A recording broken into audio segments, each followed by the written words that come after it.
নমস্কার বন্ধুরা, আমি অনুভা। আমি একটি নতুন আসনের ডিজাইন নিয়ে চলে এসেছি। ডিজাইনটিতে আমি দুটো কালারের উল দিয়ে বানিয়েছি। ডিজাইনটি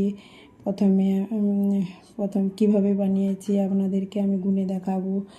ডিজাইনটিতে আমি প্রথমে মাঝখান থেকে শুরু করেছি। মাঝখানে তিনটি স্টিচ তুলেছি। তারপর এদিক থেকে তিনটি, এদিক থেকে তিনটা, এদিক থেকে তিনটা। তারপরে এখান থেকে 12টি স্টিচ করে নিয়েছি। তারপরে 3টা স্টিচ, 5টা স্টিচ, তারপর তিনটা, দুটো, তিনটা, তারপর 5টা, তারপর 3টা স্টিচ, তারপর তিনটা, দুটো, তিনটা সবগুলোতে একই রকম হবে।